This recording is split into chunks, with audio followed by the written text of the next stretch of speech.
Hello, everybody. Welcome to this lecture on critical infrastructure protection. And today we want to talk about the Swedish case of STYREL. My name is Christina Grosse. I'm assistant professor at the Mid-Sweden University, and I'm affiliated to the Risk and Crisis Research Center there. As it sounds, the Mid-Sweden University is located quite in the middle of Sweden, and my workplace is mainly in Sundsvall, which is on the right-hand side of the map. So in critical infrastructure and protection, there are some key questions. So one is, what is critical infrastructure? When does it become critical, and who is responsible for protection, and why is this the case? And how is this done, and what should be achieved in the end? So quite simple general questions, but difficult to answer and depend on the context. So first, a brief overview about some terms in that context. For example, a system can be viewed as a systems of systems, which means it is an assemblage of components with properties that, through certain interaction within an environment, fulfill a common, that means critical process. So, in addition, complexity relates to specific characteristics of a system, such as large extent, adaptation, non-linearity, emergent behavior, and unpredictable outcomes. One example of a large-scale and interdependent system of systems is critical infrastructure, which provides goods, functionality, and services that are essential for society by fixed assets, operative processes, and an expression of will. So power supply plays a central role in this system of critical infrastructure because it is a precondition for many vital services such as water and heating pumps, information and communication technologies, and card payment systems, and so on. And governance in that context concerns how society or a system is organized and governed, and who is involved in the dialogue, participation, and networking around, wherein steering networks are an important phenomenon, which makes governance also to a system of systems that concerns the steering mechanisms of a system. So, short about the Swedish crisis management system, it rests on three main principles. The first one is the principle of responsibility, which implies that actors who are responsible for an activity or process in daily life retain this responsibility during a crisis. The second principle of parity suggests that societal functions should, to the greatest possible extent, be carried out during a crisis in the same way as they are under normal conditions.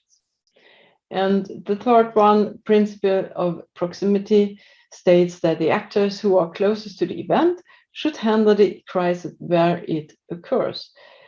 That means a municipality or county or region should primarily handle a crisis.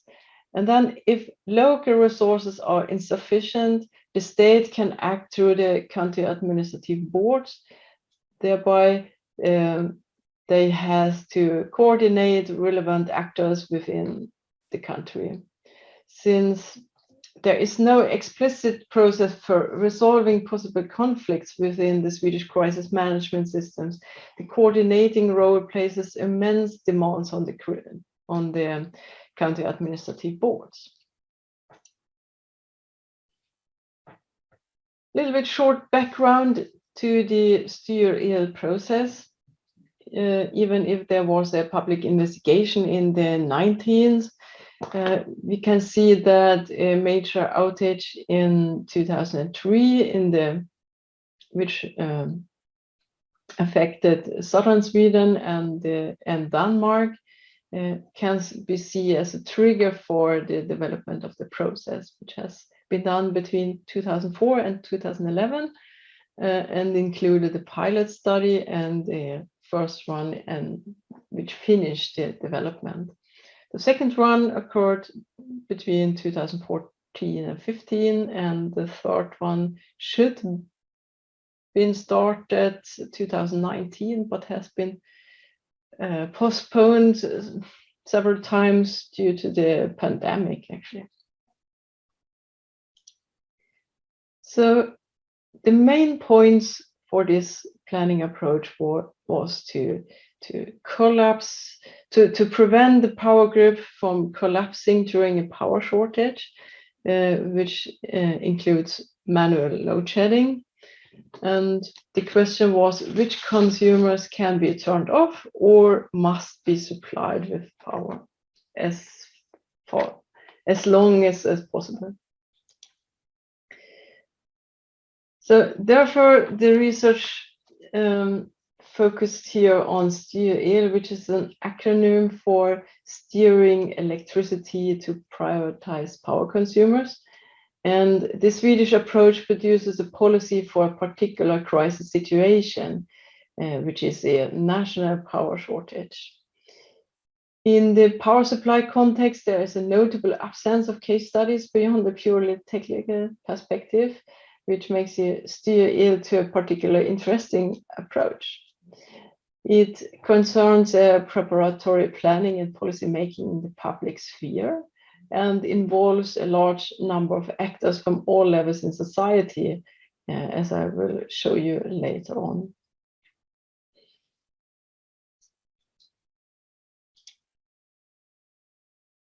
In short, there are, of course, other balancing measures to keep the power system in a stable state, which, of course, all the time, so that the power production and power consumption is in balance. But if consumption exceeds production, you need to do something, which means you can, on the one side, increase the production or activate reserves, but you have problems due to capacity limits or time issues or disturbances and some issues with renewable energies. So you might not have that much increase in production as you need. Then you have the other side, you can decrease the consumption, and this can be done by automatic load shedding to some extent to keep the system stable, or you can do some manual load shedding, so switch off large power consumers. And there is where STYREL comes in Sweden. To have a look a little bit on the conditions, on the map you can see there are long transmission distances between production and consumption. Production is mostly located in the north, and the production and the consumption is more in the southern part of Sweden. And we know that power is supplied 24/7, so there are high expectations for permanent supply. And of course, we have over some risk of extreme weather events, but not that much as in other regions, actually. So when it comes to STYREL, it concerns a policy-making approach for critical infrastructure protection in a case of a national power shortage in Sweden. And it includes somehow 3 layers. It is the approach and the settings. The second one is the proceedings and cooperation during planning. And also finally the product, which means it is a plan to use during a crisis situation. This approach involves a large number of actors from all levels in society. In particular, there are about a number of national agencies, about 100 at the moment. All 21 county administrative boards and also 290 municipalities, which is all municipalities in Sweden, and also all power grid operators, which are about 160 at the moment. So all these actors are involved. Apart from these actors, the municipalities are especially enforced to include the private sector,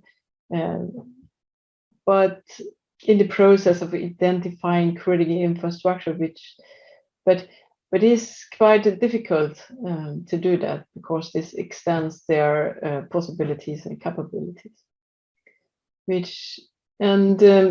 During the process, the information is ultimately aggregated into a policy that intends to support swift emergency response during a power shortage to reduce negative consequences for society. So towards this vision, the classification scheme on the right-hand side is the single support that the actors have in identifying and prioritizing critical infrastructure.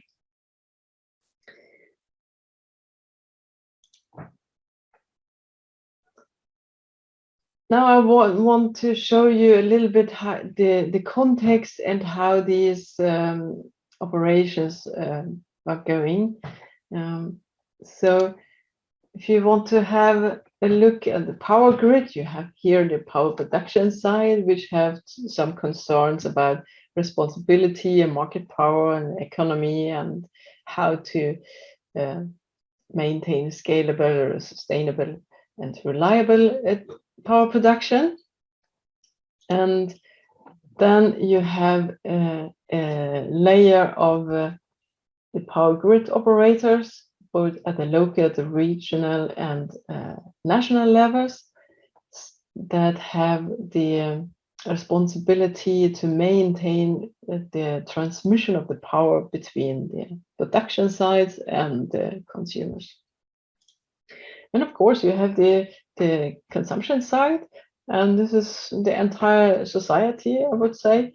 It is about people, society, companies, corporations at different levels, and of course the capital market, and somehow the critical infrastructure, which is here down in the figure. And all these stakeholders have, of course, ideas about the power supply. And if it comes to the STYREL process, there are a few agencies that are mainly responsible for this process, and they initiate the process and send some documents to the country administrative boards, which in turn also receive documents from all involved agencies at the national level. And the country administrative board collect all this information, and then they separate them into portions to send them out to the municipalities. The municipalities are the next actor in the process, and they make somehow a local inventory of the critical infrastructure in their geographical area. And then they send somehow a document to the local grid operator, which is not necessarily located in the same area. It can be also have the office at another place. And to get this information about how these critical infrastructure assets are relating to power supply lines, to the cables somehow. So they get the information back how these assets connect to a power line. And then they make somehow a ranking of these power lines so that they get the important and ranking list of which power lines is more important than other. It should be served as long as possible or first as possible. And if they have done this, they send the documents back to the country administrative board, which in turn collects the information from all their municipalities again, merge this information, and then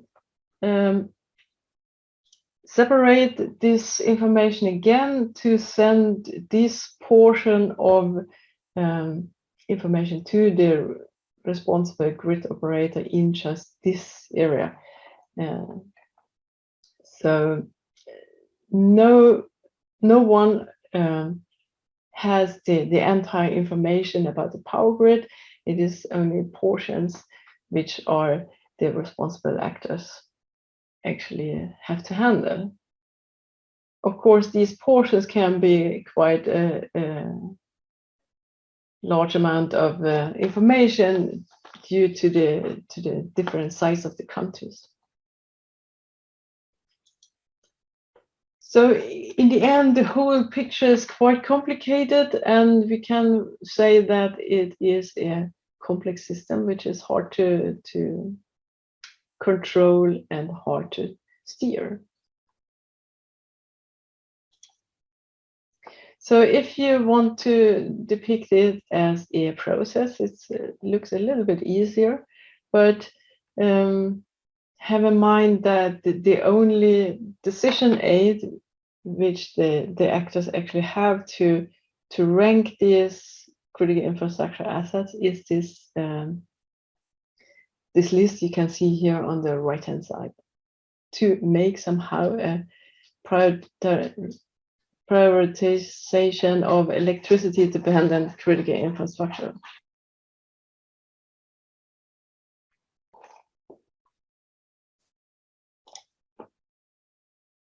Okay. And finally, if they have produced a plan, this plan intends to anticipate and support decision making in the case of a power shortage. And this means a situation where the consumption exceeds the available power. In such a situation, the power grid operator can be forced to reduce load to keep the power transmission system in balance. And as said before, measurements, which are called load shedding, can be performed at each level of the power grid. But as you can see in the figure here, the higher the level on which load shedding is performed, the more exhaustive the effects on society. So therefore, the intention of STYREL is to reduce load as close to the consumption as possible to lessen the consequences. So as you can see here, load shedding at the regional level will almost ignore STYREL planning, since this process considers the local grid. Therefore, it would be idle to perform manual load shedding if necessary at the local level. Then you could follow the pre-decided order to cut off one or more of the 4 local lines you can see here in this illustration. But the question is, which one of the 4 is the most important or the less important? Which one would you switch off if you only have power for 1 or 2 of them? So in a case of a power shortage, the national power grid operator requires certain responsible power grid operators to reduce load within 15 minutes of the order. And at the moment, there are 9 out of the 160 power grid operators that meet these requirements of 24/7 operation and are approved by the national power grid operator, which means only them are able to apply STYREL during the initial phase of a power shortage.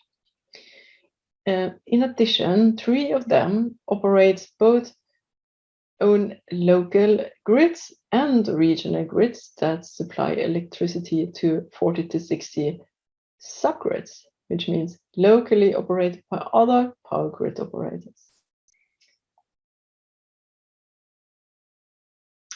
And this implies that they only can apply just this planning in their own local grids because they lack any information about the consumers within the 40 to 60 subgrids, which are operated by other power grid operators.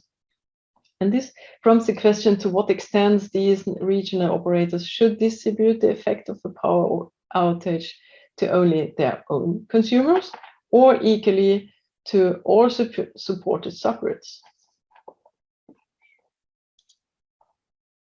So there are several issues, as you can imagine already. For example, the time for each actor to perform this planning task, dynamic changes in society and also the power grid. It develops all the time, but this planning is done with long distances between the iterations. So how to keep engagement at the actors who is participating in this process? How can proceedings be compared between the different actors?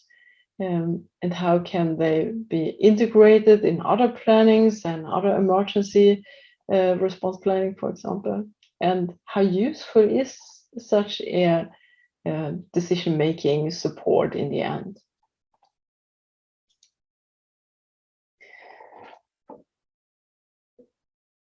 In addition, there is a variety of strategic objectives involved here. For example, securing the energy supply, but also the mitigation of the consequences for the population, or even to have a decision support in case of failure, or even the identification of critical infrastructures for other purposes.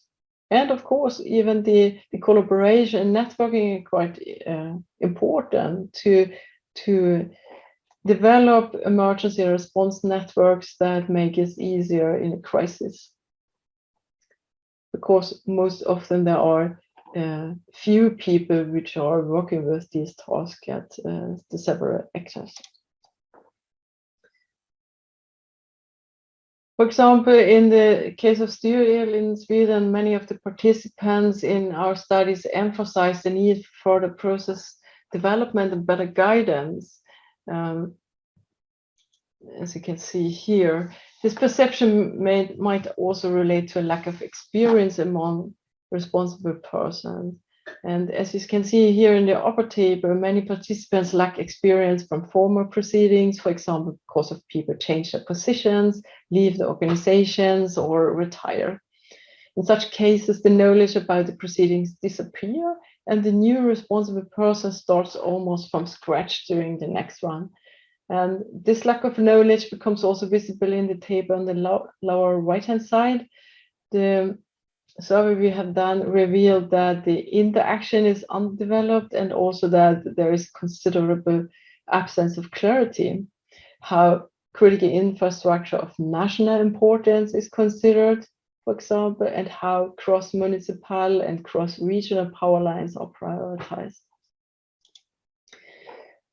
So there are, of course, some benefits and challenges in the process.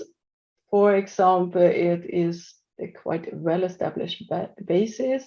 It has been done twice at the moment. So the third one is halted, as said, due to the pandemic. But there are also some kind of difficulties.